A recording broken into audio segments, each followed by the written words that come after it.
everybody, and welcome here to Catalunya as we return for the 8th round of the SRL's TCR League here for season number 10. It has been a very strong season for some drivers, season to forget for others. We've got 3 more rounds left to play for, and it all starts here into these final few. We are at Catalunya for round number 8 in the championship. We head across to Road America next Friday for round number 9, and then a delayed round at Hungaroring. It was supposed to be round 5. It was being pushed back to round number 10. We head to the Hungaroring for the 10th and final round of competition in this fantastic season of racing. Season number 11 will be announced very soon, I'm sure, with a great calendar expected as always, and a great roster of drivers anticipated to return and to step into the cars for the first time next season as well. And what a track we have here tonight then at Catalunya. And as we were setting up, we have a couple of issues with our championship standings graphics. Unfortunately today, you're going to have to listen to my voice as I talk through them without any visuals today. So we'll give it a go. We'll see how it gets on. But welcome to the commentary booth here for Joseph Wright Broadcasting and SRL TV here today as we get ready for this amazing round of competition. Over 20 drivers getting ready to go down onto the grid as most championships now seem to find themselves sorted out as we head into the back end of this championship. There are still some championships, though, still open for our drivers to compete with.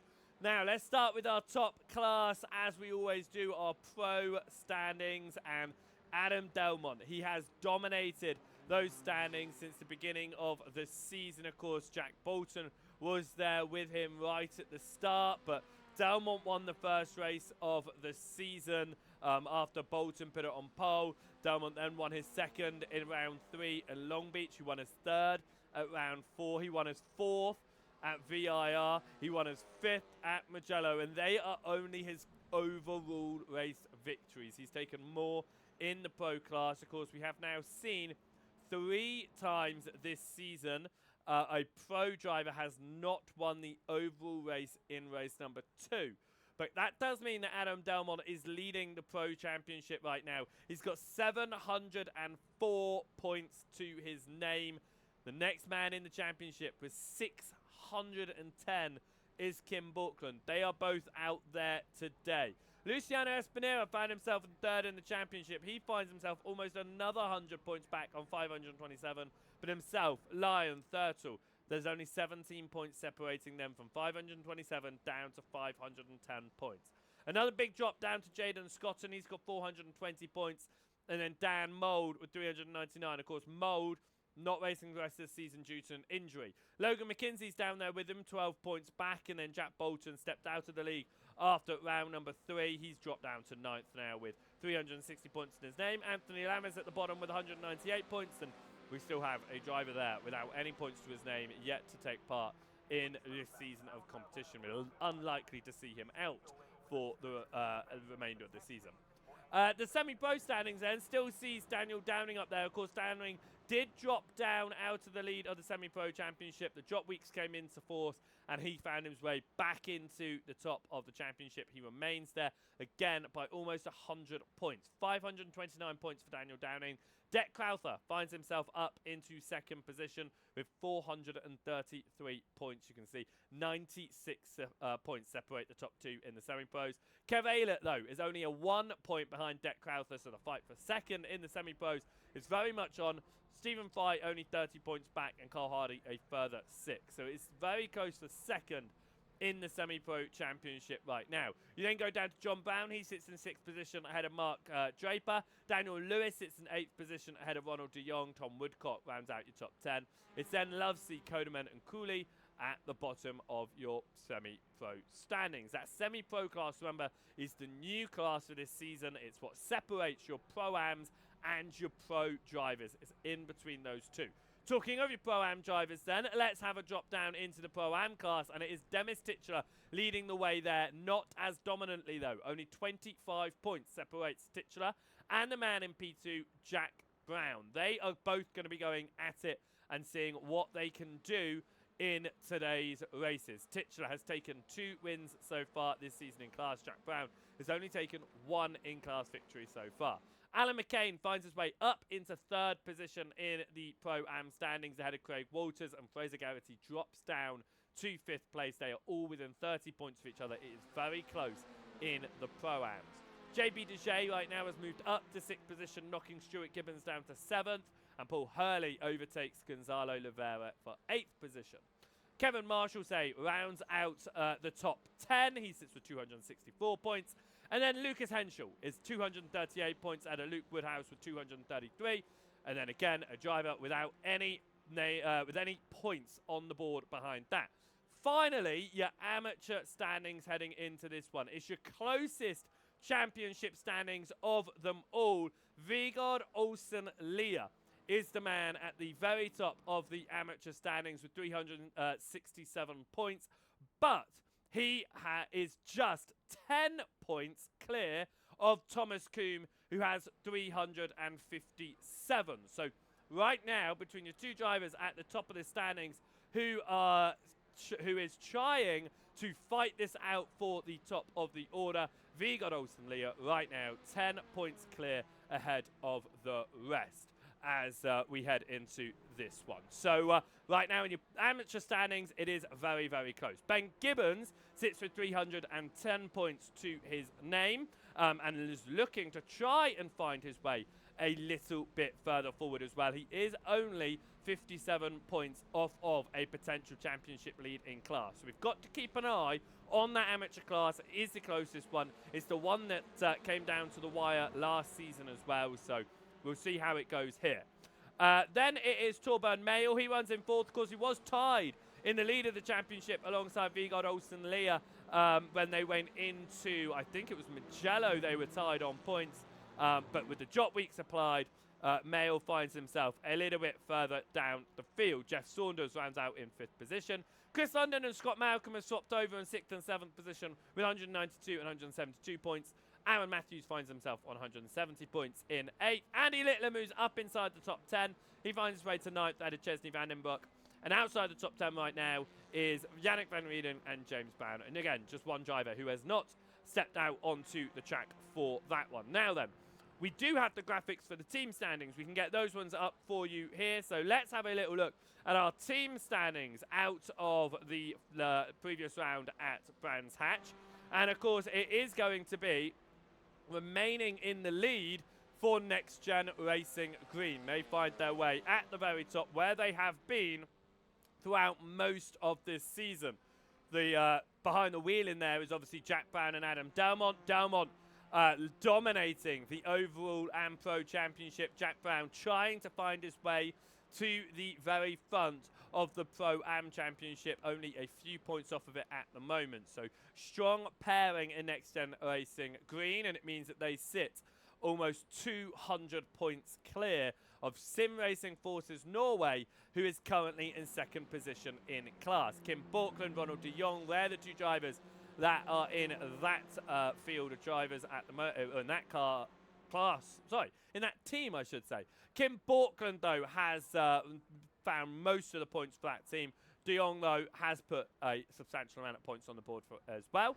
Then it's the 2 SRL teams, SRL Purple ahead of SRL Rosso. Of course, Rosso dropping down, only Stephen Fry behind the wheel of an SRL Rosso machine into the second half of this season, with his teammate Dan Mould having to back out. Defending champion, of course, in Dan Mould, having to back out due to an injury. The SRL Purple team got Daniel Downing and Mark Draper in there. Of course, Downing dominating the semi-pro championship right now and has almost that 100-point lead there as well. So again, a very strong driver being supported by another driver getting some good points. Mark Draper getting some good points over the course of the season. Bike 500, they were leading the championship after the first couple of rounds. They found their way down the order though. They're currently 5th position, of course. That's Luciano Espinera 3rd in the Pro and Overall Championship, and Gonzalo Oliveira, who's falling down in his class.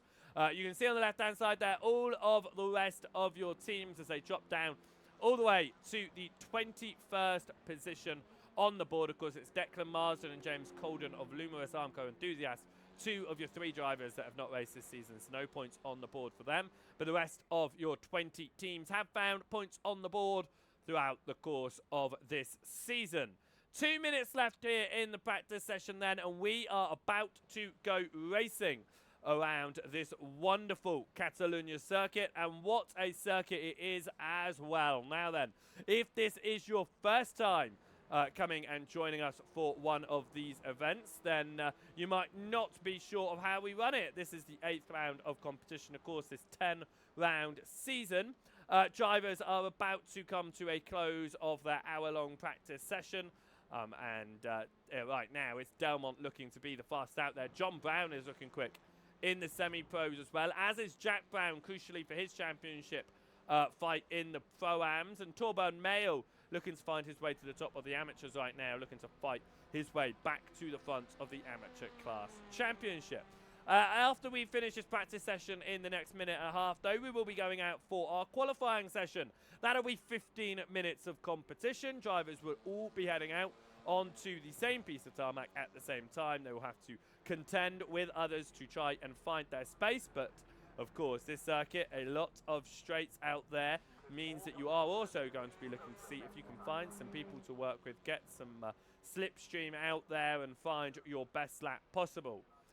Race number 1 then will be 20 minutes of competition, and we will be set by our qualifying order for that one, so it will be as you were out of the qualifying session. Race number 2, however, we introduced a little bit of a change. 25 minutes of competition, an extra 5 minutes to head out there. Of course, this circuit, that'll add about 3, maybe even 4 extra laps to the race. And that will be your race 1 result. However, your top 15 in that will be reversed. Now, that helped out our amateur field last week, of course, and we saw Chesney Vandenbroek go for the double in the amateur field because he ended up winning in race the class in race number 1. It put him into an inverted second, an inverted second, maybe even an inverted pole, I can't remember exactly, but he was finding himself right to the very front of that field. He ended up falling down the overall order as the race went on, but he did keep himself at the front of the amateur field. So that inverted grid can help you out if you are in one of those lower classes, and we see the grid reversed and you find yourself towards the front, because it means all of your competitors are going to be towards the rear. Of course, important to remember here for your points, drivers are racing in their own individual classes in the championships. However, they take their points from their overall race results. So if an amateur driver finishes in 15th, they take the points for 15th even if they win the class.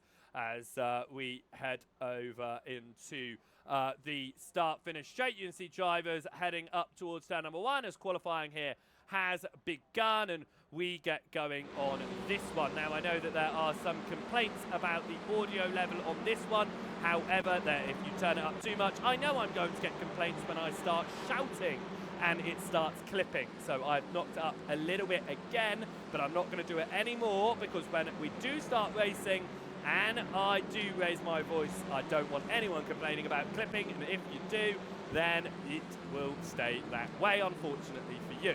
Right then, we are getting out in this qualifying session, and right now we've got Daniel Lewis that we are trailing around this session and getting out there. Everyone heading down onto the track at the same time in this 15 minutes, of course, and they are going to need to find themselves a little bit of extra space out there to see if they can do something in this session. Of course, there are still competitions going on within the championship. It is very close for our drivers to take those championship victories, of course, at the top of especially pro drivers for Adam Delmont, and your semi-pros, of course, is looking quite close as well for Daniel Downing. So they are all but confirmed in their championship. But other drivers still have the opportunities here. They are still going to be able to find those points, hope for some poor races.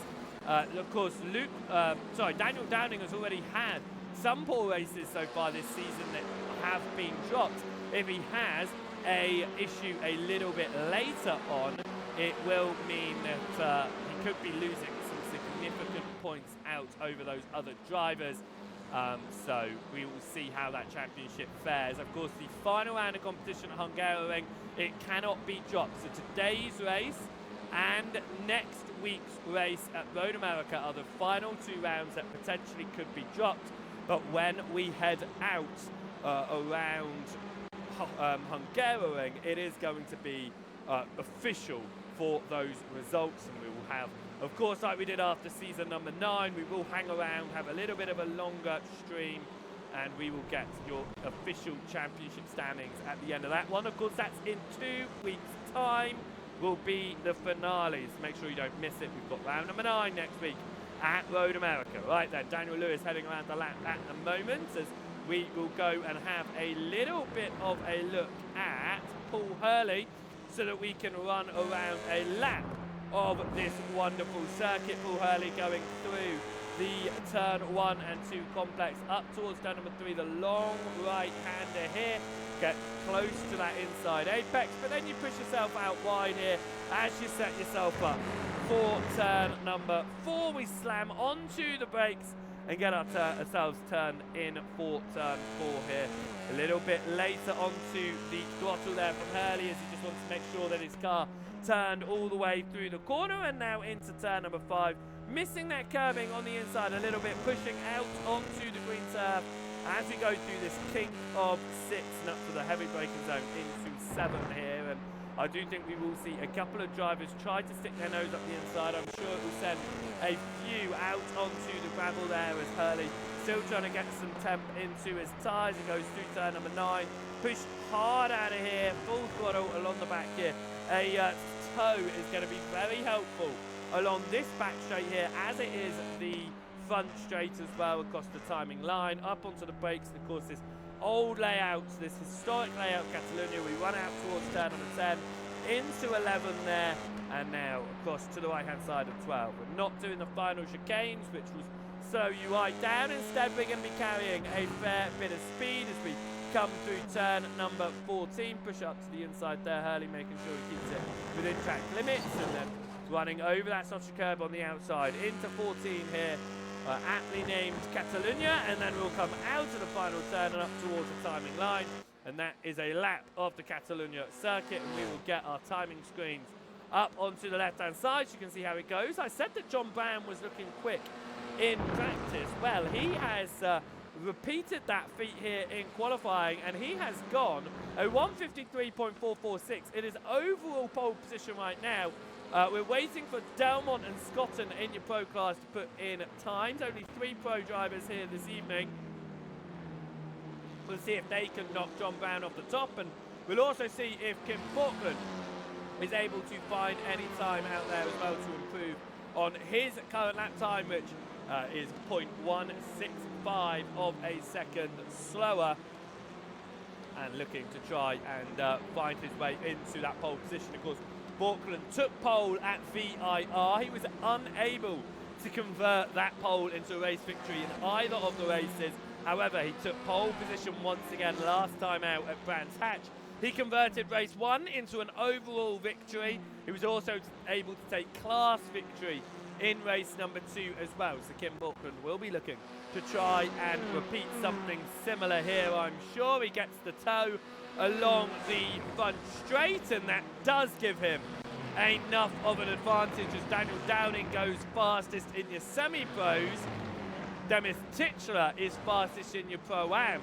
Right now, Jaden Scotton finds time to go provisional pole position himself, and Ben Gibbons finds time out there as well. He's running around with his teammate chasing him just behind as well, and of course having your teammates running with you in Luke Woodhouse here, it's going to give you the slipstream behind, and of course they can work together, alternate positions.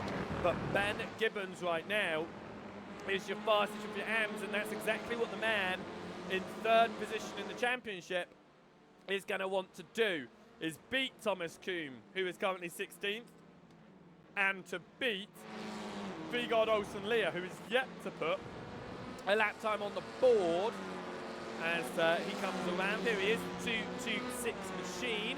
Vigard Olsen Lear, of course, has taken a number of victories so far this season. 3 victories to his name, matching with Thomas Kuhn, who is second in class. They've both got 3 victories to their name so far this season, and 3's the way to go in the Pro-Ams as well. Luke Woodhouse, Craig Walters are your 2 most common winners with 3 apiece. Demis Titular Championship leader has only taken 2, and I say only, but he is currently leading your class in this qualifying session as well. Daniel Downing has dominated the Semi-Pro Championship. He's taken 6 class victories. The next highest is 2. But Daniel Downing has had a couple of bad weekends that are currently being dropped, so we won't be wanting a repeat of those. Up in your pros, and Adam Delmont has taken 7 class victories. He's currently 6th in this session. Overall, though, it is a bit more of a mix because different drivers have found their way into the overall victories, including 2 semi-pro drivers under the way of Deck Crowther and Stephen Fry, and of course a Pro-Am winner under that of Stuart Gibbons as well. So there has been a mix of overall winners, but in the class Adam Delmont has taken 7. He has taken 5 overall victories as well though, so he's by no means towards the rear there. Vigard Olsen Lear across the lap time. Last time around he went 1.8 off the overall pace there, and what he is 0.478 off of Ben Gibbons. Adam Delmont is looking to find time here. He will not be happy with 7th position in this one. Jaden Scotton would be happy with a provisional pole position if he is able to hold this for the next 5 minutes in this session. Then Jaden Scotton will take his first pole position of the season. He's currently warming up his tyres in the JC Academy car as we come through the 7-8 chicane there. Like I say, I think that's going to be a tricky one in the race. Drivers will be looking to try and make their move up the inside. I'm sure through there that will force a few people off into the gravel. While we talk about forcing people off into the gravel, there are penalties out of last round. There's been a number of penalties this season, but there are a few that are yet to be carried over.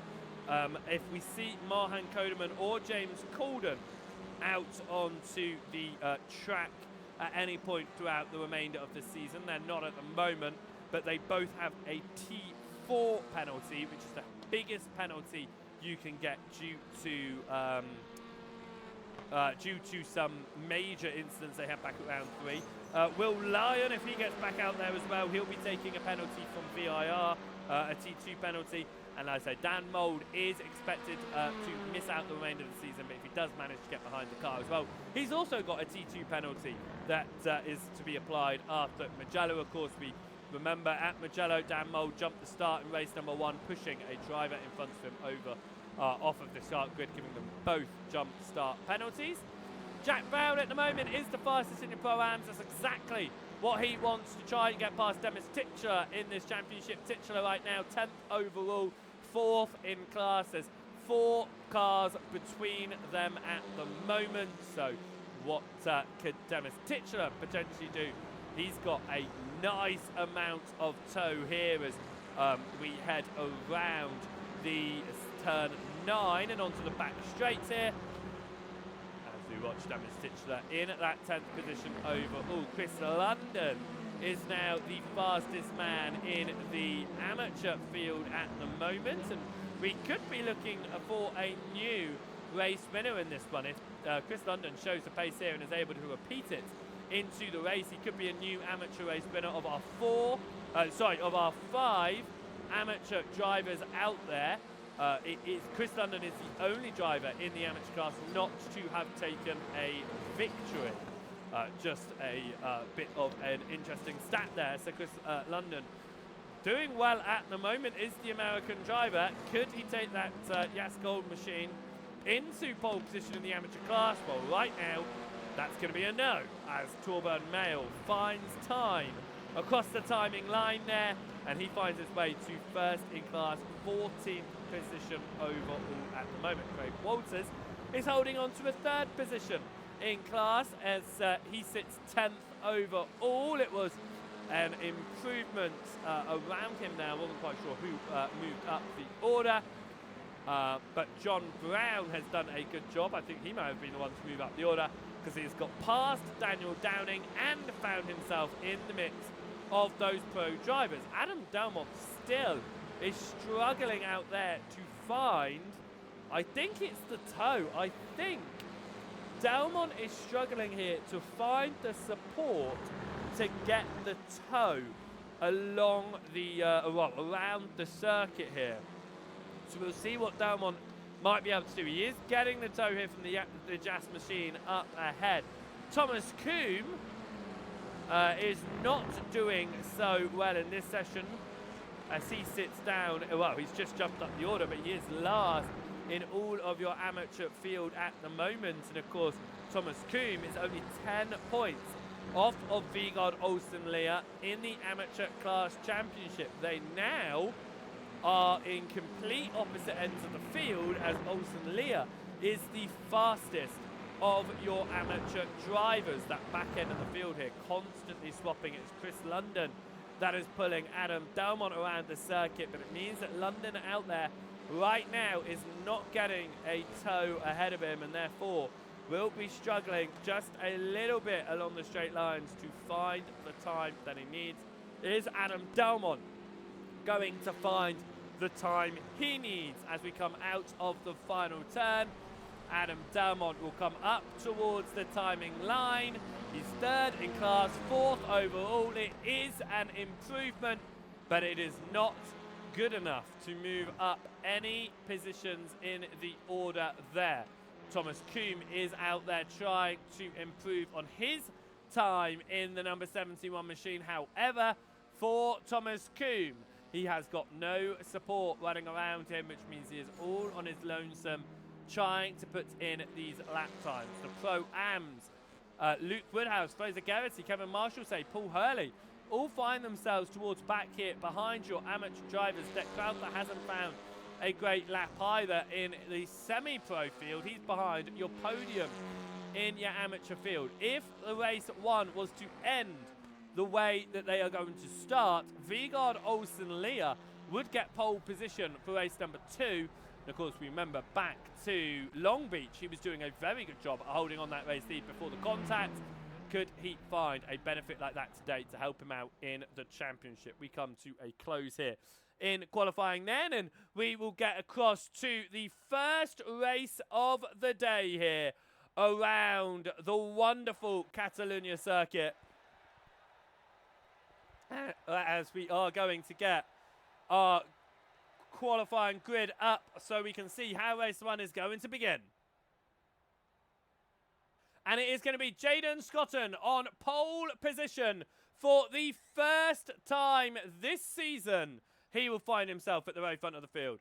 Kim Borkland will find himself in second position. It'll be John Brown in third ahead of Adam Delmont. Daniel Downing will they'll start this one in fifth ahead of Mark Draper. Jack Brown will be at the front of the Pro-Am fields in seventh ahead of Stuart Gibbons. Kev Aylett will start in ninth ahead of Craig Walters. 11th will be Demis Titchler. Ronald de Jong will start this one in 12th. Cole Hardy in 13th ahead of Daniel Lewis. Vigard Olsen-Lear, the fastest of the AMs, will start this one in 15th. Great position for the amateur championship leader. Torburn Mayo will be in 16th ahead of Chris London. Dick Crowther sits in 18th. Dennis Ben Gibbons and Thomas Coombe in 19th and 20th. Your back of your field is your Pro-Ams. Luke Woodhouse, Fraser Garrity, Paul Hurley, Kevin Marshall say they were just not able to get in the lap times in that session. We will have to have a look and see what they can do in this one as our drivers prepare to go racing around the Catalunya circuit. They're almost all gridded up. They have now all found their way onto the grid here, and they'll be waiting for the light to come up so they can count their way down to the first race of the day with only 3 rounds remaining. This is a great position for Auckland to be in, second in the overall and Pro Championship. It is Adam Delmont in fourth, directly behind. Let's see what we can do for this one as we wait for the lights to come on. As we've had the lights up now. Jaden Scotton from pole on the right-hand side of your screens. We are green and away for race number 1 here at round number 8. They fly past the cameras, head up towards turn number 1 here and try to decide, where am I going to go? The outside or the inside? At the very front, it's going to be Jaden Scotton on his own. But Auckland has Brown on his outside. John Brown bumps Auckland there. They remain 2 wide. Auckland will hold that position. Adam Delmont looking to try to get to the inside as they come out of turn number 3 here and have a look towards turn number 4. It is 2 by 2 in the fight for second position. Auckland on the inside. Delmont on the inside as well. John Brown hung out to dry there as they come up towards turn number 5. We swing across to the left here. Brown will have the inside line over Adam Delmont and will try to hold that tighter line. Now this is where it's going to get troublesome, and it was 3 wide, and the championship leader is around with damage. 3 wide was never going to work, and already we see Adam Delmont fall down the order. The drop weeks are going to come in handy for him. This is side by side for just a moment in the midfield there as Craig Walters was trying to get past Mark Draper. But right now it is Jaden Scotton leading the way. Vigard Olsen-Leah has fallen behind Chris London, but just about, because he's got to the inside. It'll turn to the outside as we come through turn number 12 here. This is the fight for the lead of the amateur field, but it is going to go the way of Chris London. Vigard Olsen-Leah has Luke Woodhouse all on his rear there, who is going to have to remain in 14th position at the moment as we come up towards the timing line. Who was off there at the final turn? It was Torben Mayo. Mayo finds his way off at the final turn here. Vigard Olsen-Leah looking to try and regain the lead in class. Past Chris London here through turn number 1. London's going to hold the inside. A little bit of a nudge there. Olsen-Leah will have the inside line and will try to hold it off as we go into turn number 3. Vigard Olsen-Leah finds his way back into the lead of that class. Luke Woodhouse here to the inside. Is trying to go side by side with Chris London to gain up into 13th position overall.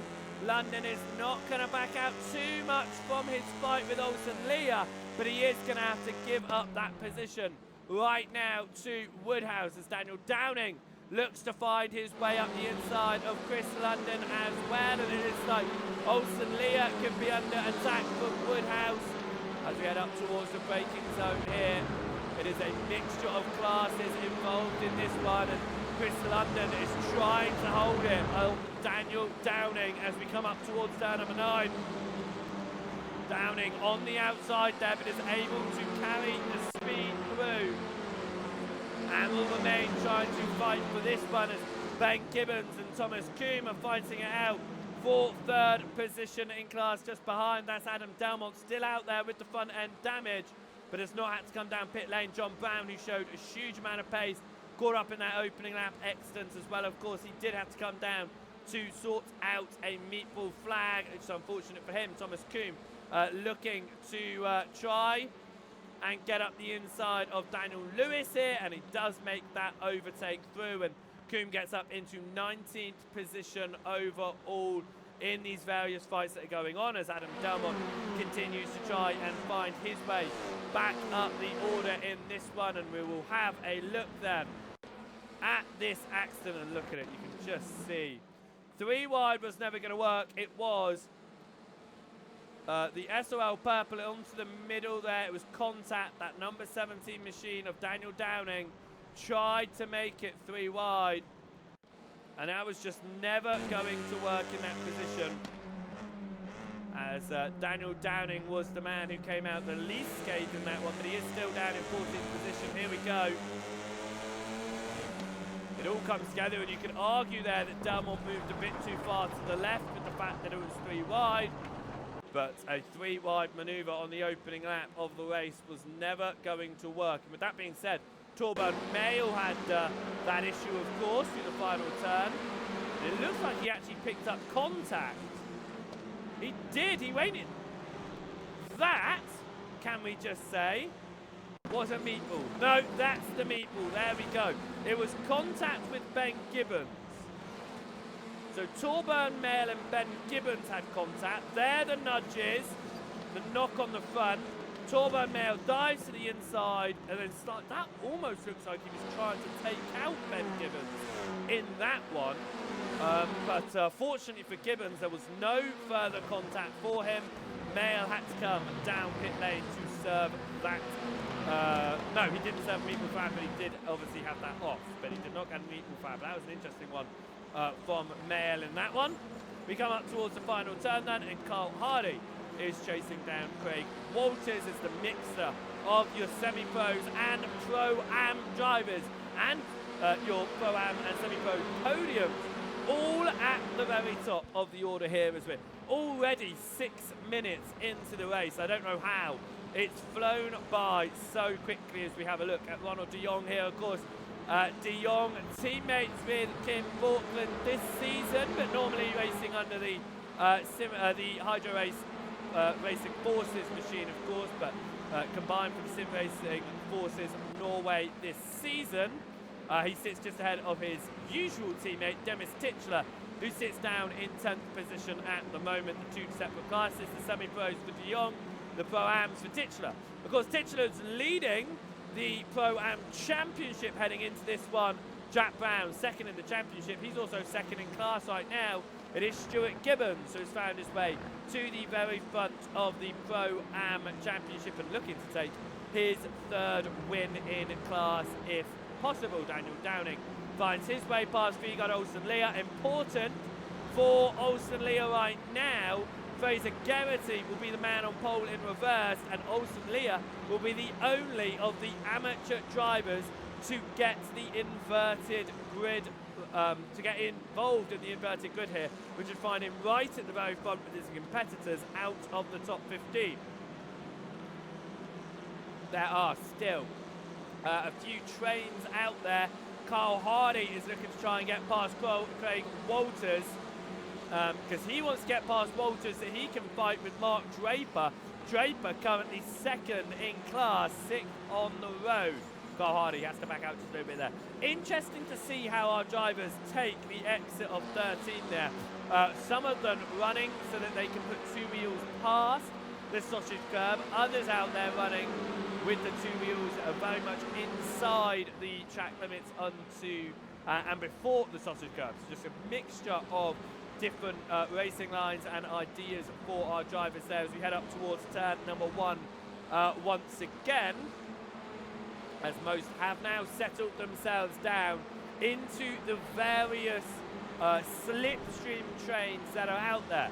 Jaden Scotton took his first pole position of the season here today.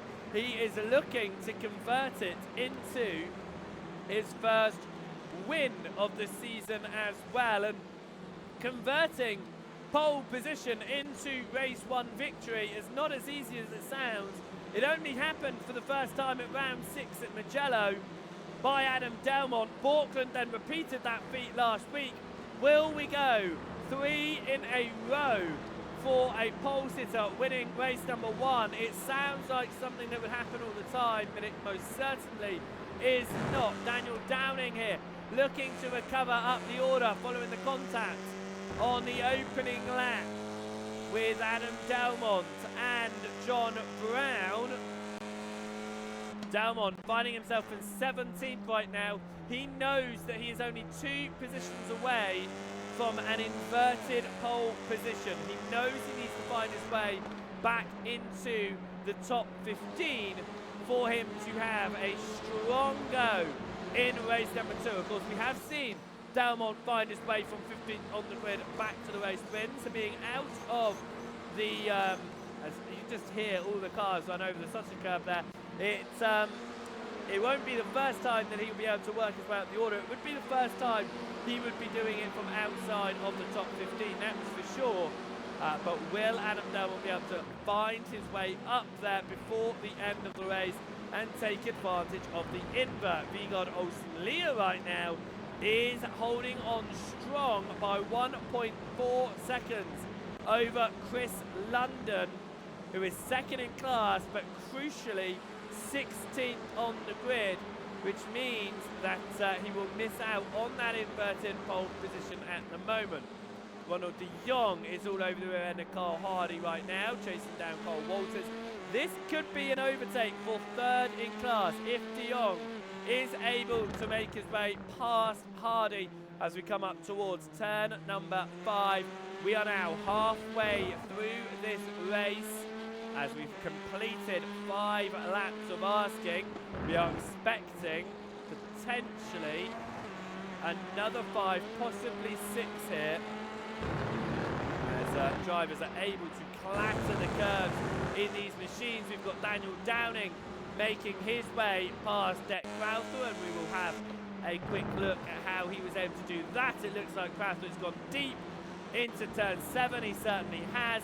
Downing's gone to the outside of 8, and before we've even reached 9, Daniel Downing makes that overtake and moves his way up to 12th overall right now. The championship leader in your semi-pro field, looking to now try and do something after going around early doors here.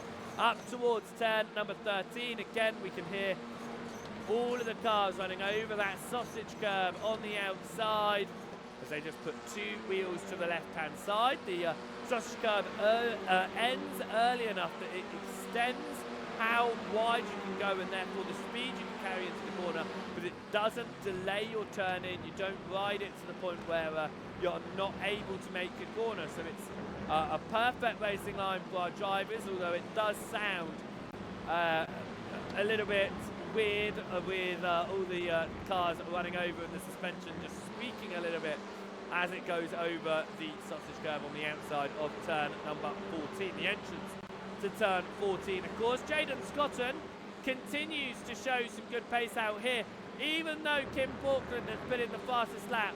That fastest lap is only 0.05 of a second quicker than Scotton's fastest lap, but on average, I mean, on the last lap, Scotton ran 1.1 seconds quicker than Portland. I think Portland may have had a bit of a mistake on the last one to have lost that amount of time. Yeah, there you go. Portland has made a mistake in through turn number 7 that has cost him a fair chunk of time there. Pushed wide, kicked up a little bit of grass there, and that's pushed him off a little bit. I think he lost some time a little bit further around the lap time as well, but I cannot pick it out where it exactly happened. But Portland there just holding on to second now. He's got the points if he thinks about it. He's taking points for second here. His rival Adam Delmont taking points for 17th right now. This is likely to be a drop week for Adam Delmont, and he'll be picking up some previous points. We'll see how that goes in the championship as Carl Hardy once again gets to the rear end of Craig Walters. He'll still be hoping to try and put Walters between himself and de Jong, of course.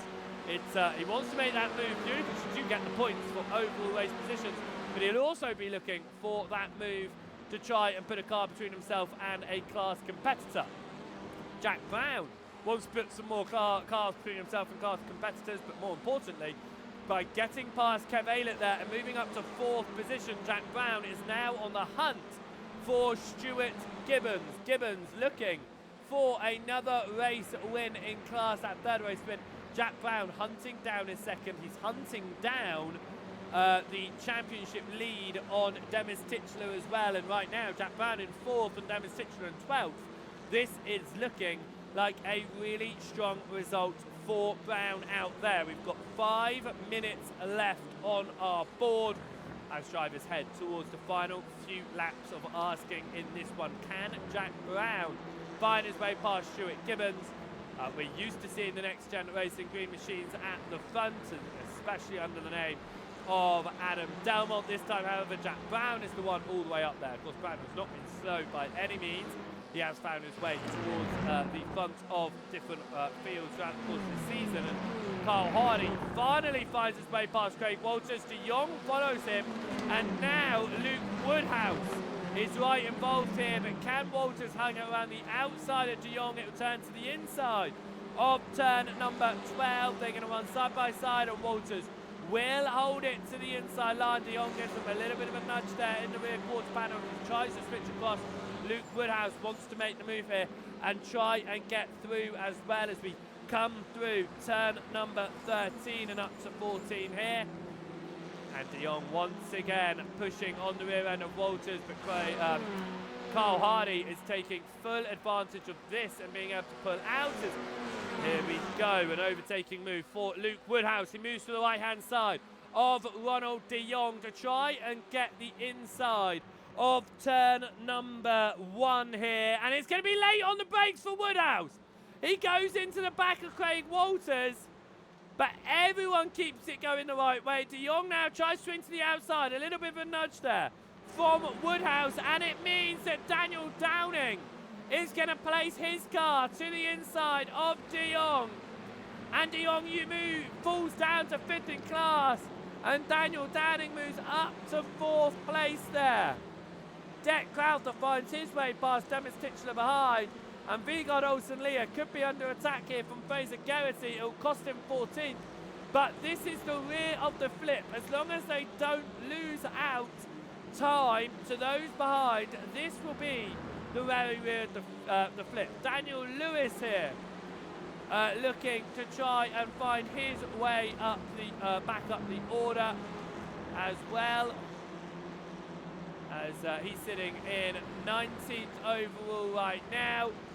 You got Olsen-Leah though, has been overtaken by Fraser Geraghty. He will have the inside line though up towards turn number 10, and Vigard Olsen-Leah is going to hold that inside line for now. Luke Woodhouse looking to try and do something and get onto the podium past Craig Walters. Still has Daniel Downing behind though, with Daniel Downing pushing hard here. Gravel into the air for Luke Woodhouse coming through turn number 13 here, and up to the final turn around Catalunya. Both the name of the circuit and the name of the corner. Once again, Woodhouse finds his way onto the gravel there, and Downing thinks this is the perfect opportunity for me to get through. He still wants to catch up to Carl Hardy, who is now 5 seconds up the road as Daniel Downing moves up the inside. Sorry, I shouldn't say 5 seconds, I should say 2 seconds up the road as Downing makes his way up to 9th position. Ben Gibbons trying to fight it out with Adam Delmont up towards the timing line. He won't be able to hold it through turn number 1, and Adam Delmont will hold on to 17th. But crucially for Delmont, he is not going to be in the invert right now as Titchler gets past Crowther. Crowther has a slowdown. He pulls across to the left-hand side to give that one up. Luke Woodhouse goes to the inside of Daniel Downing. Downing says, okay, thank you very much. I'll just get back up your inside.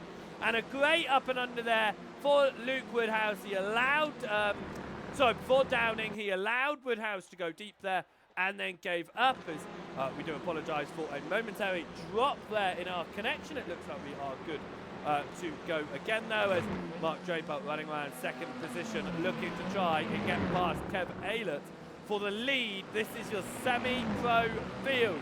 Draper yet to take a victory in the semi-pro class. Kev Aylett has yet to take a victory in the class as well. Both of these drivers hunting down a first-class victory.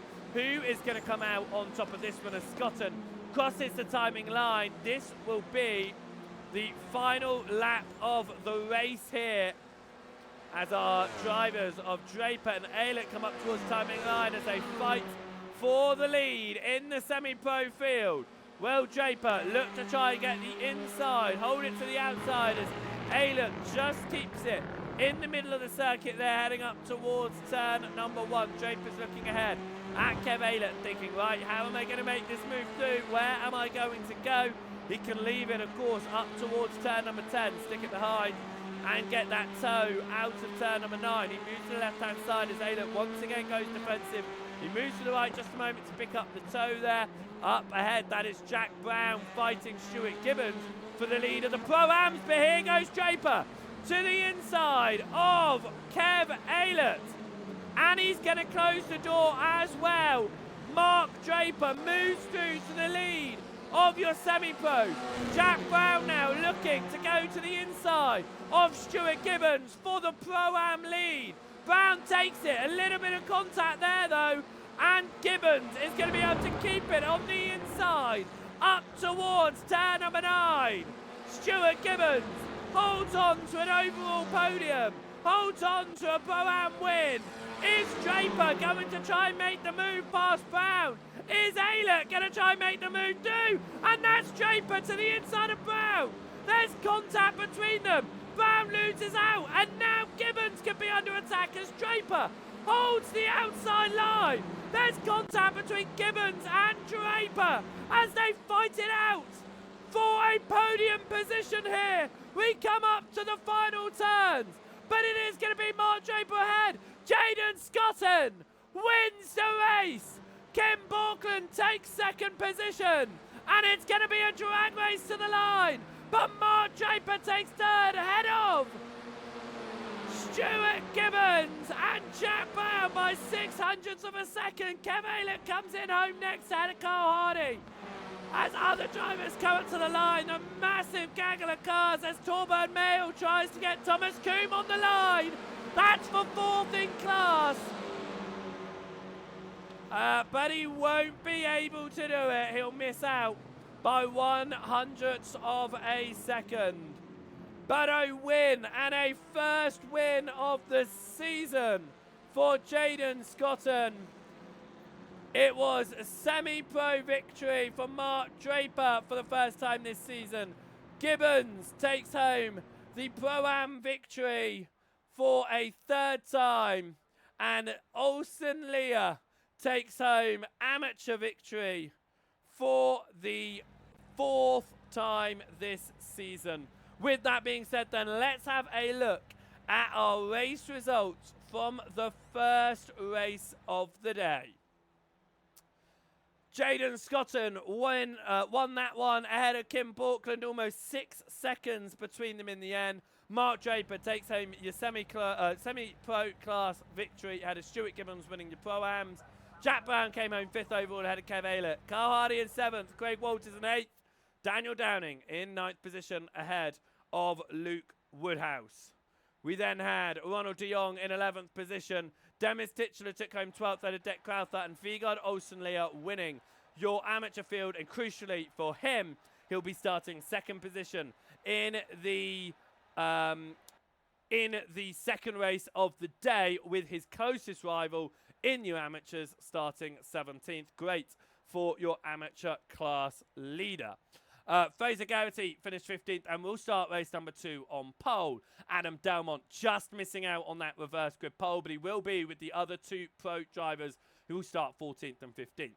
Chris London finished that one in 17th ahead of Ben Gibbons, take the podium in class. Daniel Lewis took home 19th ahead of Paul Hurley. Thomas Coombe took home 21st ahead of Torburn Mail.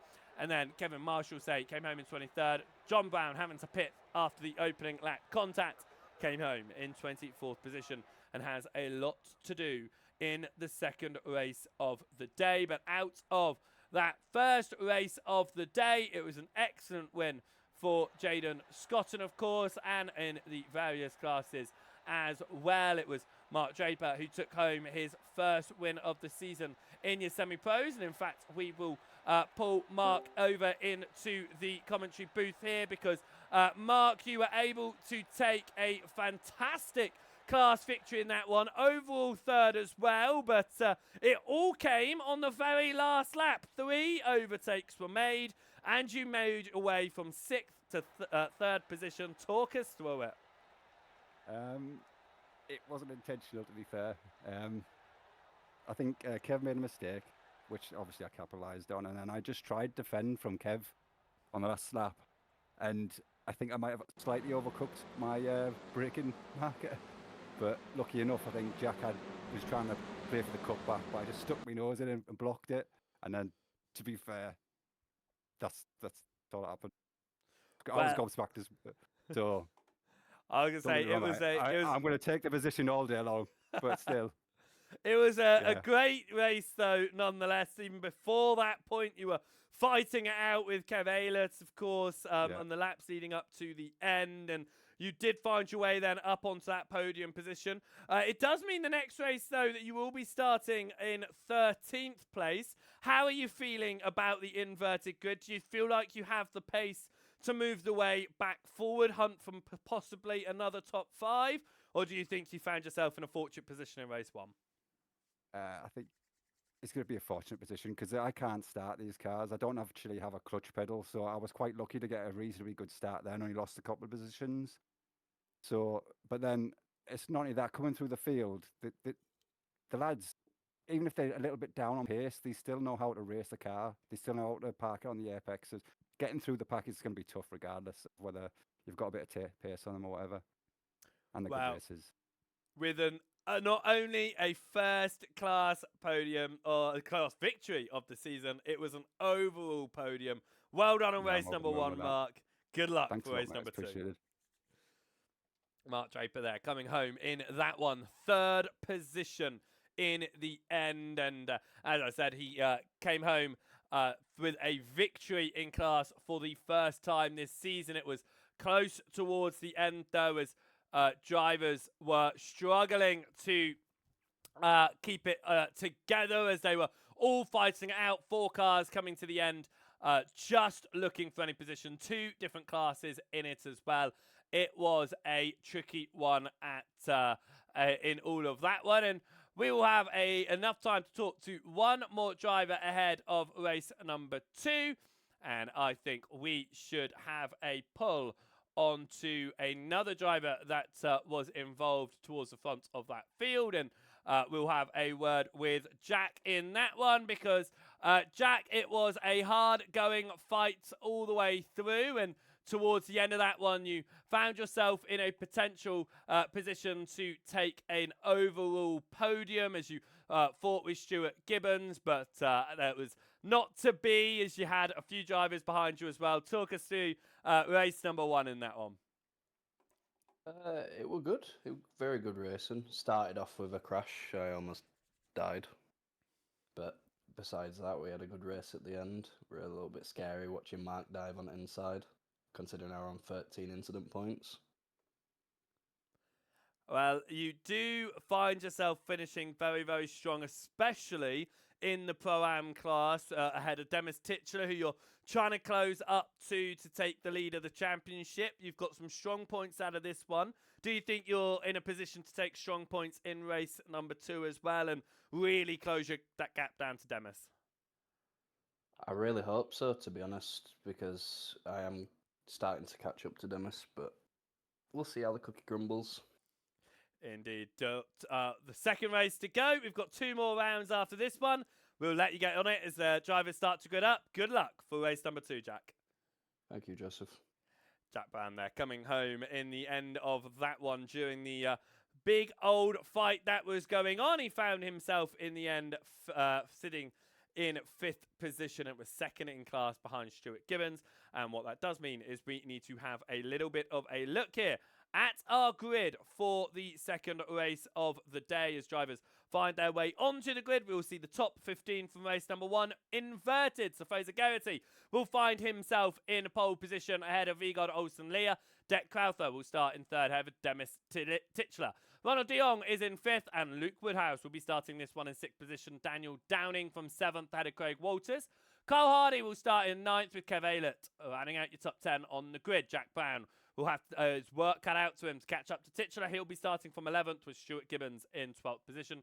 Mark Draper is in 13th with Kim Borkland in 14th ahead of Jadon Scotton. Adam Delmont missing out on the invert there, but with the other pro drivers, he sits in 16th position ahead of Chris London and Ben Gibbons. Daniel Lewis will start this one in 19th, ahead of Paul Hurley. Thomas Coombe in 21st, ahead of Torburn Mail. Kevin Marshall-Say will start in 23rd position. And John Brown, after the meatball in race number 1, will be starting from the back of the field. Right then, let's see if we can get ourselves sorted for this one. And our drivers are on the grid and ready to get racing, as we have got all 24 drivers that entered this evening back onto the grid for the second round. We're looking to go an extra 3 laps of racing. We managed to go 11 laps in race 1. We are going to go 14 laps in this one, as everyone's saying hello to us there along the grid as they flash their lights, and hello to you all indeed as we wait for the lights to come on and for us to go racing. 25 minutes on the board. Fraser Geraghty will start this one from pole ahead of Vigard Olsen-Lear.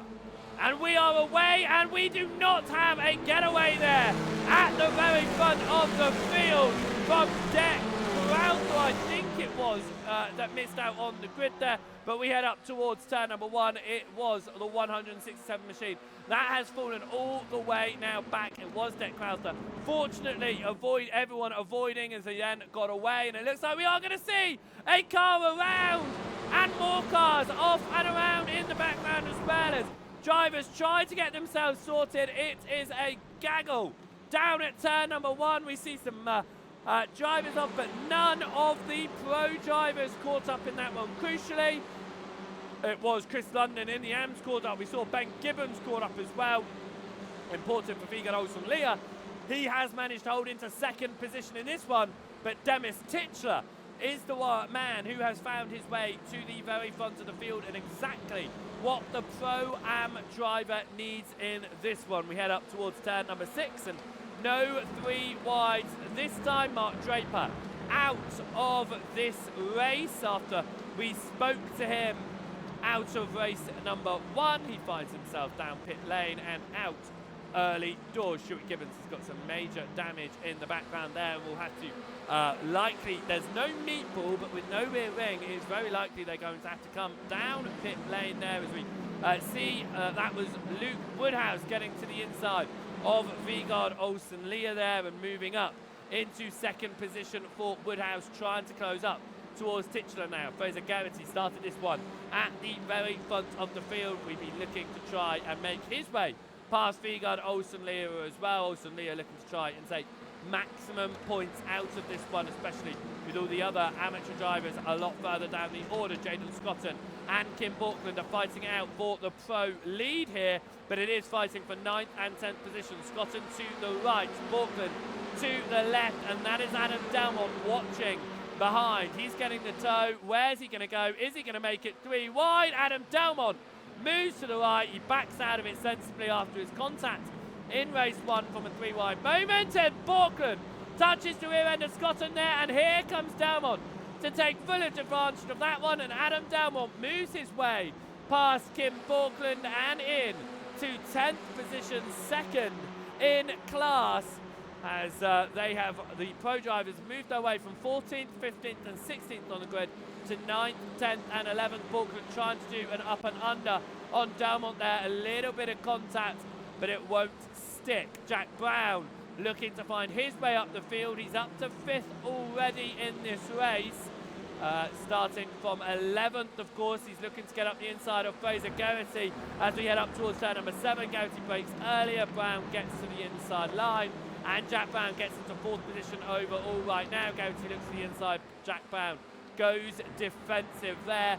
They've got the amateur of Vigard Olsen-Lear just up ahead. Ronald de Jong has got some major front end damage there as Craig Walters here under attack from Jaden Scotton as Scotton flies his way through. Delmont looks to try and get the inside as well as Scotton for a moment peek to the inside of de Jong. Delmont has found his way past Craig Walters as well. Is Kim Borkland going to be able to find it just as easy to make his way through? He's got to do it around the outside of Craig Walters though, which is going to be a bit trickier here, but if you keep it through, you can carry a good amount of speed. He backs out of it though, does not want to hold onto that wider outside line, and Borkland will have a Pro-Am between himself and the his fellow pro drivers just up ahead as Jaden Scotton gets his way past De Jong. Delmont looking to try and also make his way through, but De Jong pushing Scotton here means that Delmont just did not have the speed. Here goes Delmont though, he looks to the inside. De Jong goes to the inside to try and get back up the inside of Scotton though, so this is not over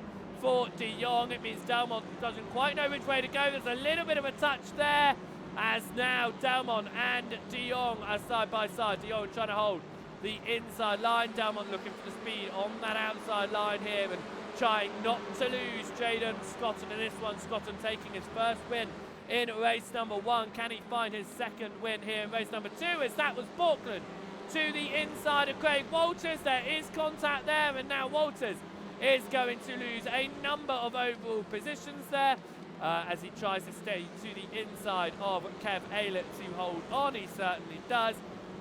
But now Aylett looking to try and do something in return on that one. Luke Woodhouse is to the rear of Titchler, only a few tenths of a second separate your leading two drivers right now. Luke Woodhouse is only 4 tenths of a second, 3 tenths of a second I should say, even 2.5 tenths of a second behind Titchler. Is closing.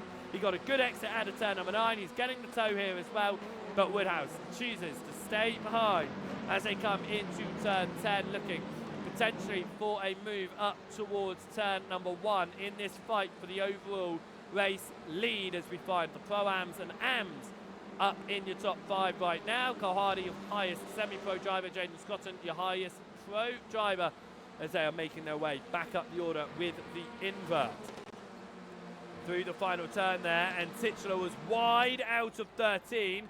He sent him wide into 14. Woodhouse saw that and thought, I am going to take full advantage of this one. Jack Brown was looking to get past Olsen Leah behind as well.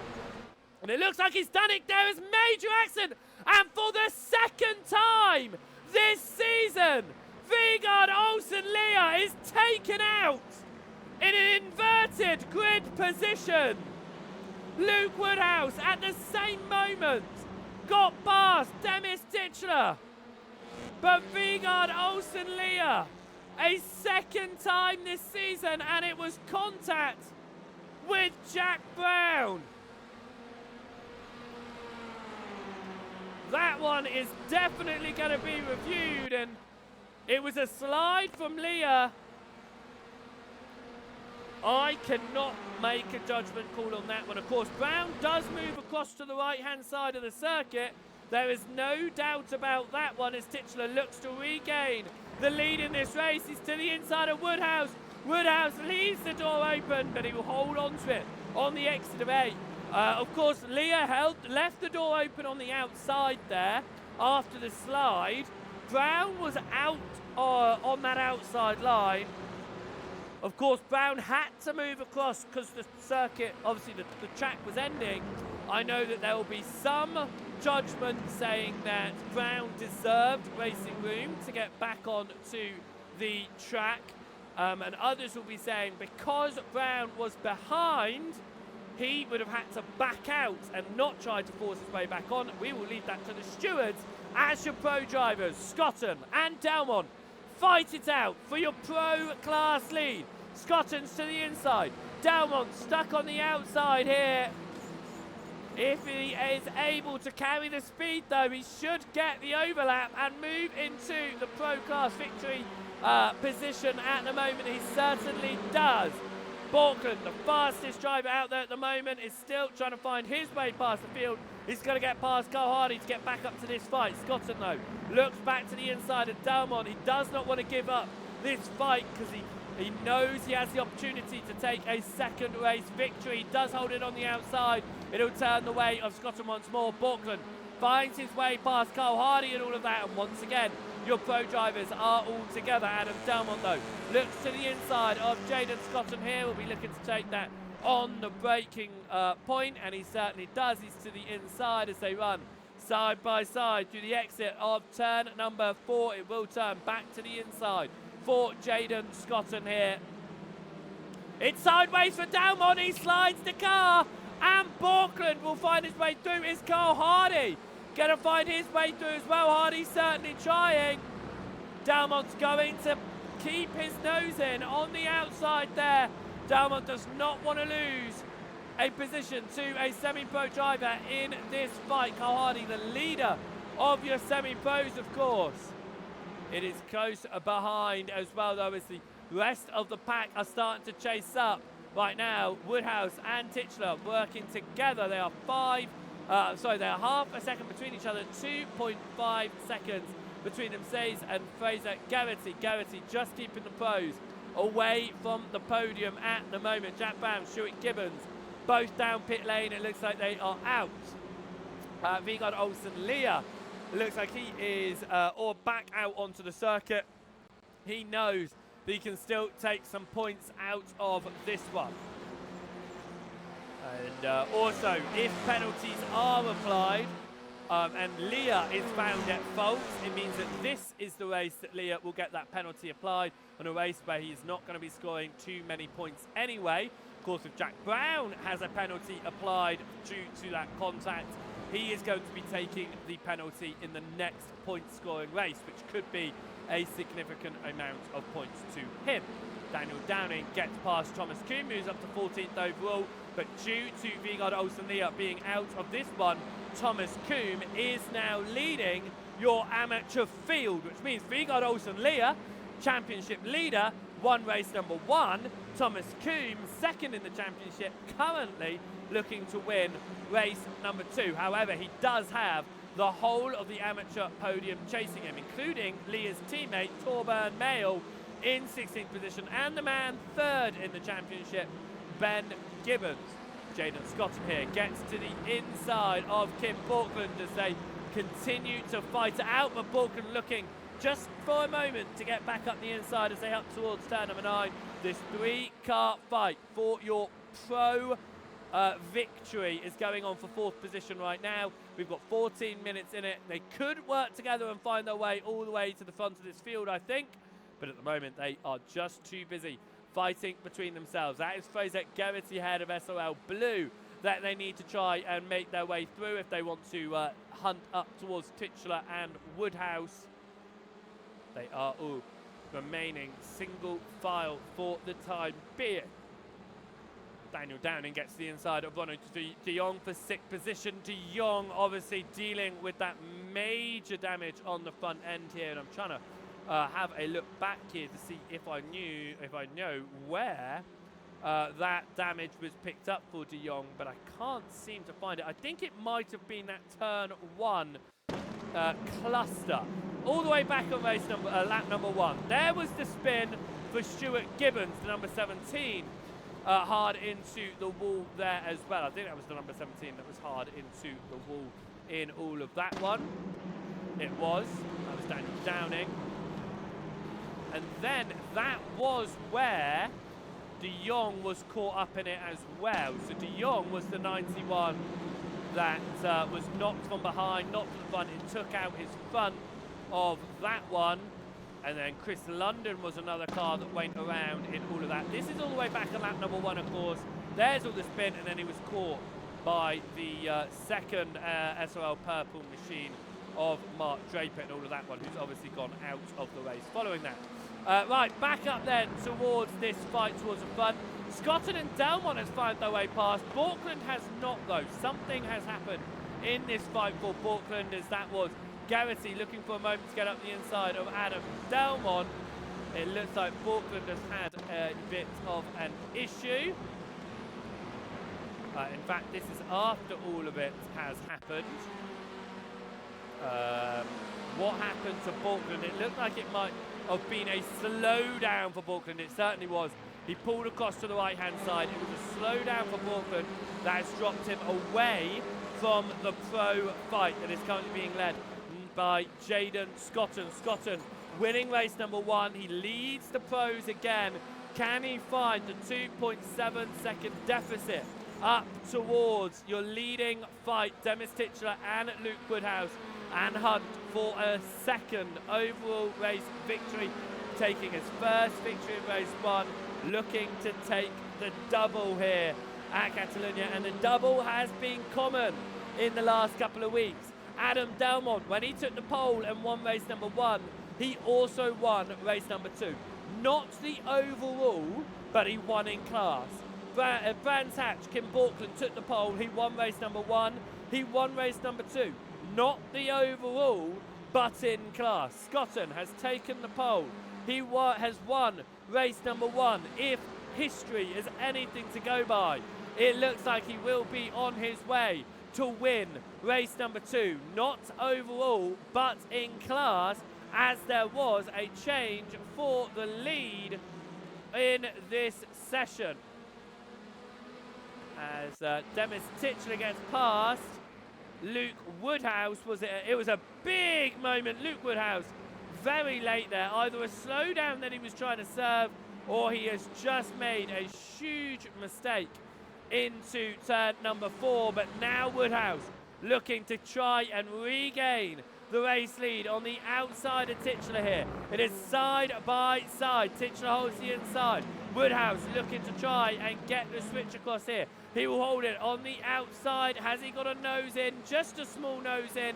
He'll stay behind. Titchler will hold on at the moment. This is the fight, not only for your Pro-Am class victory, it's your fight for overall victory. This is exactly what Demis Titchler needs to hold on to the Pro-Am Championship, because Jack Brown is out of race number 2.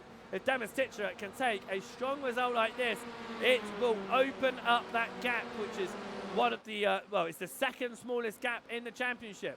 Scotton goes purple. They are closing in behind. Woodhouse to the outside of Titchler. He closes in there, but Titchler just slams that door shut on the outside line as Demis Titchler holds on to the lead on this one. But Scotton and Delmont are catching up. Delmont has not been going for the overtakes here. He's been looking at trying to just push Scotton forward for now. Woodhouse and Titchler continue to fight, which means that Scotton now only 0.8 of a second back and should be up to the rear end of them by this point next lap. Even earlier if they continue to fight, which they do so into turn 5, the wider line for Woodhouse there. Delmont just a bit tighter on the exit. He drops back behind though. I think he's going to wait until potentially either until they're up with these drivers or until they've got past these drivers. It looks like he might be waiting until they're up with these drivers, because Delmont goes to the inside. Now they've closed that gap. Delmont is no longer going to be waiting behind. He knows that if Scotton makes his way through, it's isn't going to be easy going for Delmont to be able to make that overtake to move back into the race lead. Titchler, though, has been doing a great job to hold on right now ahead of Luke Woodhouse. Garrity keeps Kim Borkland at bay. Borkland tried to make the move up towards turn number 10, couldn't quite do it. As we head into turn 13, Borkland chasing down behind Garrity right now. Just under 8 minutes left to go in this race as we head up towards the timing line. As we will have a jump back towards the front here. These are the 2 front packs, of course. It is Titchler leading Woodhouse. It is Scotton and Delmont behind right now. Down to 0.6 of a second along the straight there for Scotton. As that was Garrity off at turn number 1. Well, turn number 2, really.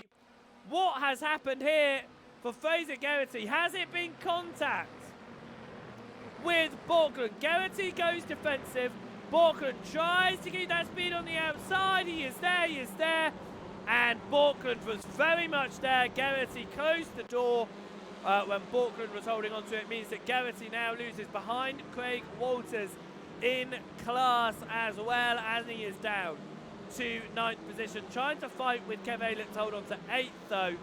But it means Garrity falls behind his teammate there of Craig Walters as Adam Delmont, his day just goes from bad to worse, and welcome to drop week for Adam Delmont. 16th place in race number 1, and Adam Delmont is going to have to visit pit lane to serve the penalty. I believe it was just another off track for Delmont.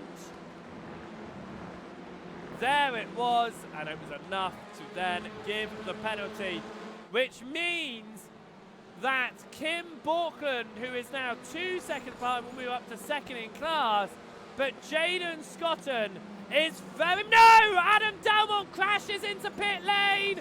Adam Delmont's day is done! He is out! Adam Delmont crashes, coming into pit lane to serve the penalty, and what was a poor weekend goes from bad to worse for the man at the top of the championship. Drop week will definitely be applied here today. He'll still be leading the championship, of course, but it does give Kim Borkland a huge advantage as we enter the final 2 rounds. It's going to be interesting to see what the championship standings are going to be like, and if you do want to find out before next week and the broadcast comes back on, head across to the SRL Discord, which you can find in the YouTube description or on any of our graphics whenever we're in the comms booth and at the start and end of the broadcast as well. As Titchler holding on to Woodhouse here, goes defensive on Woodhouse. Scotton's watching. He's got 5 minutes to think about his overtake here and think, where can I move through for the race victory? Woodhouse gets himself alongside Titchler here. He's going to hold the outside line. Titchler going to try and keep it on the inside here, as this is the 3-car fight for the race lead now. And Woodhouse is going to switch across to the inside, and Jaden Scotton is going to get his nose in. Are we going to go 3 wide? It looked like for a moment we might have. Scotton not risking it. He knows what he has right now. As to the outside, Titchler is trying to hold it with that speed. Scotton just thinking, where do I go? And he moves to the right-hand side. And we are 3 wide for the race lead here at Catalunya. We head down towards turn number 1. Jaden Scotton's got the inside. Titchler holds it around the outside. Luke Woodhouse backs out, but Demis Titchler holds the race lead. Scotton looked for a moment to get to the inside. Hit the brakes as Titchler closed the door. You can tell Scotton is being safe here. He wants to win, but he doesn't want to wreck out. Borkland and Carl Hardy are closing up behind. Scotton confirms the overtake past Woodhouse once more into turn 4. Woodhouse looks for the switchback though. This will go the way of Scotton's inside line. Woodhouse looking to try and get the speed on the exit once again. Scotton moves to the left-hand side. Looks to try and put his nose up the inside. And Titchler, he could still try and put his nose up the inside. They don't. They settle it through in the middle. Woodhouse held up behind Scotton there. A lot of curbing from Demis Titchler. We're coming up to the final 2 laps of asking here. Borkland and Hardy are very much in this fight now. We head up towards turn number 10, looking to see who is going to take race victory. It's all good and well looking at their classes, but they are taking points from their overall race results. So actually for all of our drivers, this really does matter. Demis Titchler leading the Pro-Ams. Luke Woodhouse will want to get all the points that can offer. Jaden Scotton winning race number 1, his first win of the season, looking to race number 2. Woodhouse ran onto the gravel there on the exit of turn number 12. He loses position to Borkland. Borkland up to the podium now. Scotton doesn't have to worry about Woodhouse getting involved. He does have to worry about a championship contender getting involved, though. He's 0.4 of a second behind Demis Titchler. 2 minutes on the board. 2 laps to go here as we come up towards turn number 1. Heavy onto the brakes. Titchler has been defending his heart out this race, and he is still doing a fantastic job at keeping the Hydro Race machine at the very front of this field. Can he keep it there for 2 more tours of this circuit? He goes defensive. Scotton having to go on the outside. He's going to do the switch across though, but Titchler places it perfectly on the inside line there. Scotton can't get the switch to the inside. Titchler looking to run in the middle of the circuit here. This is inviting Borkland in. to fight with Scotland. Borkland stuck on the outside. No, there's contact with Woodhouse. Borkland onto the gravel. He'll be hoping there's not too much damage there. As Torburn Mail crashes out of this one and will have a meatball flag. Will jump across once it's settled down very quickly. Here, how's that happened? It's the final turn again for Mail, but this time earlier into it. It's a hit with the wall, and that'll be out of that one with the meatball. Jaden Scotton then looks to the outside of Demis Titchler for the race lead. Titchler trying to hold it there. He's got good amount of overlap here. He might be able to close the door on Scotton. No! Scotton says, not this time. I'm going to have the inside. But Titchler will have the outside line here. You can carry more speed there if you keep it in. Titchler is certainly trying to. But Woodhouse is now getting involved in this one. Scotton leads. Woodhouse to the inside of Titchler. Titchler's going to have to hold it on that outside line. It is going to go up towards turn number 1 as the white flag is out. Kim Borkland gets himself to the right-hand side. It is 3 wide for the race lead on the final lap of Asking. Scotton and Borkland to the inside. Borkland backing out ever so slightly, but it will be 3 wide into turn number 1. And Borkland goes around. Borkland finds himself falling. Jaden Scotton leads ahead of Demis Titchler. Carl Hardy finds himself in 3rd. Kim Borkland is penalised on the final lap. He won't be able to serve the penalty. It'll be a post-race penalty for him. Craig Walters looking to try and get past Luke Woodhouse at this very last moment. Demis Titchler is half a second away from a race victory. Jaden Scotton looking to be the first man this season to take the double in overall race victory. Nobody has won the overall race 1 and race 2. And Jaden Scotton, after taking his first win of the season in race 1, is going to be the first man to take the double in overall race victory.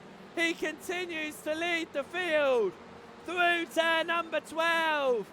2 more turns to go for the JC Academy Emerald driver. Jaden Scotton has found a huge amount of pace this evening, and Jaden Scotton is going to find his way to overall race victory in race number 2. Kim Borkland will be penalised as we come up towards the timing line, as it was victory in class. The podium was each of your class victories apart from your amateurs. Thomas Kuhn wins the amateur class in 13th position. But what a battle. A win for Scotton, a win in class for Titchler, a win in class for Hardy, and a win in class for Thomas Kuhn. But Demis Titchler, take a bow, because that was some brilliant defending. Just wasn't able to take it to the line as we wait for the final 2 drivers of this race to cross the line. Vigard Olsen Leah and Torburn Mail, they both found themselves into tie-up barriers in this one. Leah after contact with Jack Brown, Torburn Mail on his own. They will come at the back of the field, but what a race that was. What a fantastic battle for race victory, and Jaden Scotton, what an incredible evening of racing for the man from JC Academy Emerald. It was double victory, double overall victory for the first time this season. Nobody else has managed that feat. So, with that being said, race number 2 comes to a close. Jaden Scotton wins, half a second clear of Demis Titchler. It was then Carl Hardy coming in third, and your entire podium were your class race winners in your pros, pro-ams and semi-pros. Luke Woodhouse took home fourth, ahead of Craig Walters, and Fraser Garrity came home in sixth. Daniel Downing crossed the line in seventh, ahead of Deck Crowther. Kev Aylett in ninth, and John Brown ended up coming from the back of the field to take a top 10 result. Daniel Lewis finished in 11th, and Thomas Coombe won your amateur class in 12th. Ben Gibbons came home in 13th, ahead of Chris London. Ronald de Jong in 15th, ahead of Kevin Marshall. Paul Hurley in 17th.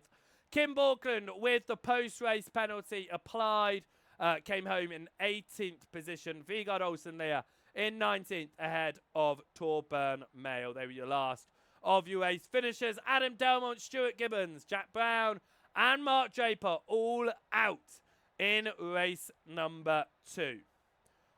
A great set of races then in that one, and we'll have a look to see who is around for us to talk to out of that one, because it was an incredible battle for a number of our drivers, and one that ended up coming down to race victory for Jaden Scotton. And in fact, I think it'll only fair if we pull Jaden Scotton over into the commentary booth, because Jaden, today you took your first race victory of the season.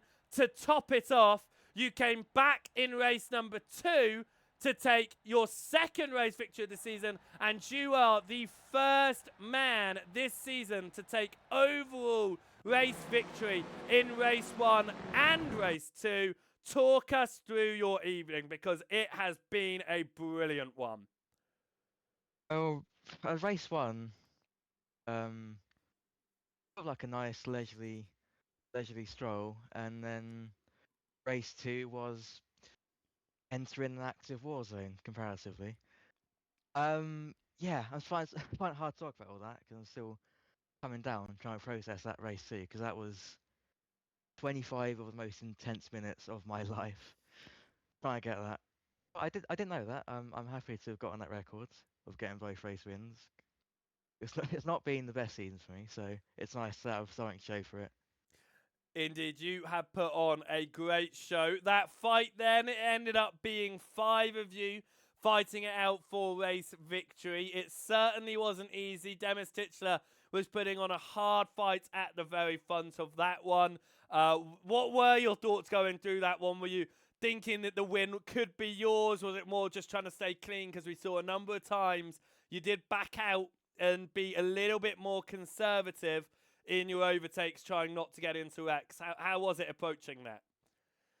I mean, at one part I was racing just on instinct. When it's that close together, you don't have too much time to think. But I was still conscious of the moves I backed out of, because I don't want to take anyone out if it can be helped. You know, always want to race cleanly. And thankfully, there was beating and banging, but that's touring car racing. But no one ends up off track or in the barriers, so I'm pleased how it went. Well, of course I'd say that, but yeah, it was really good racing, clean racing all round, and I'm happy it went that way for everyone. I don't think I can say anything more than congratulations on that one. As you say, it's a great record to hold, winning both the overall races, the only driver to do it so far this season.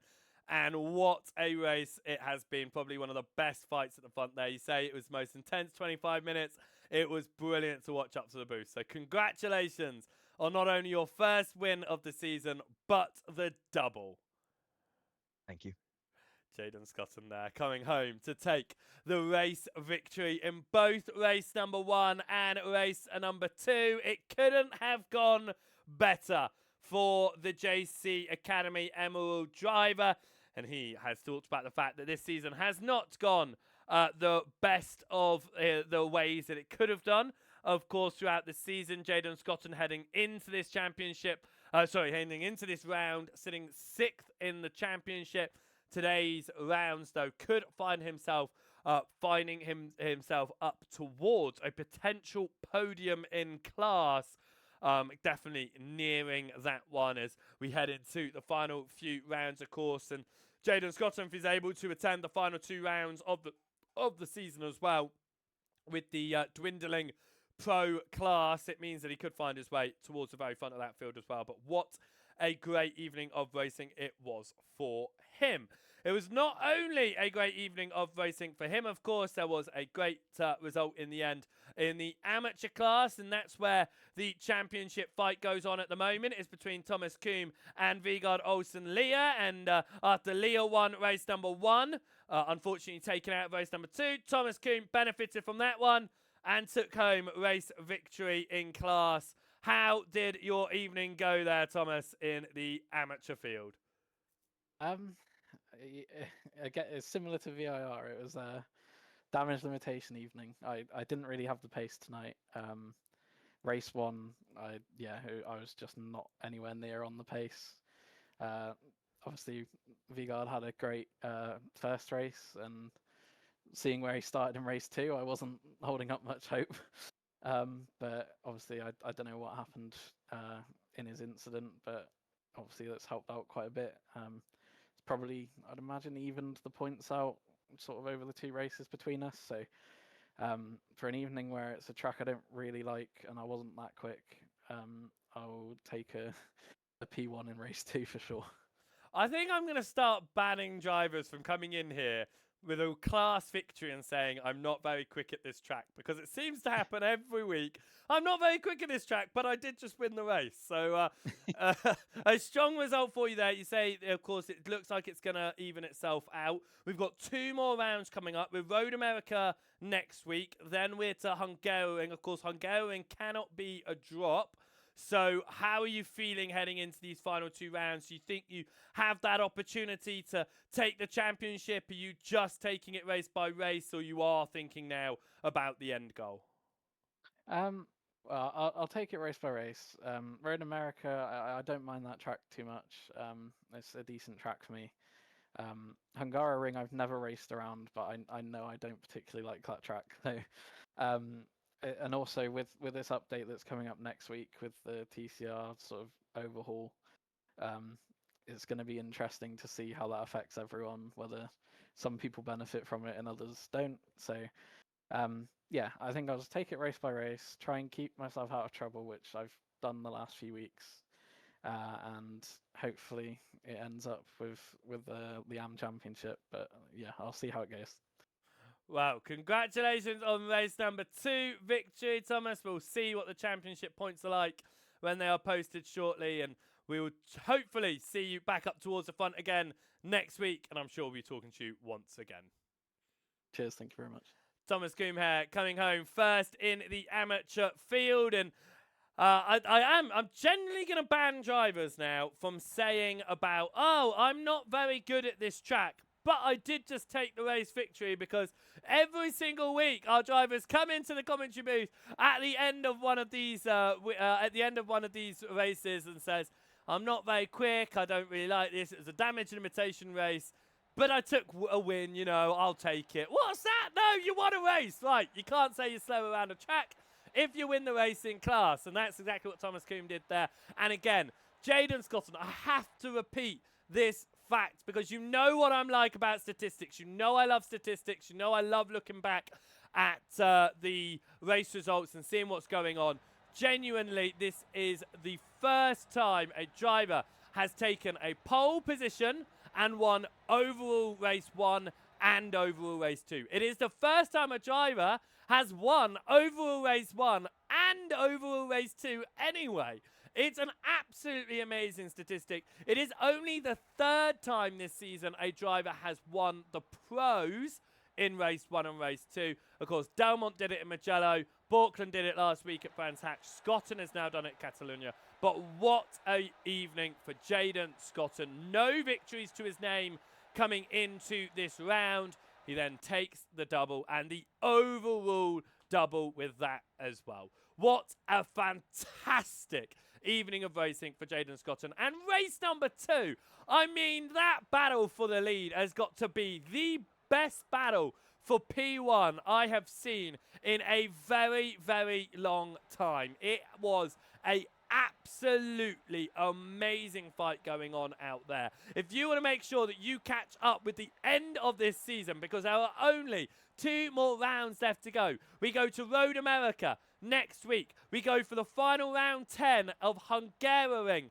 in 2 weeks' time. Make sure you don't miss them. What you want to do, join the SRL Discord. It's linked below in the YouTube. It's on the screen right now on the QR code.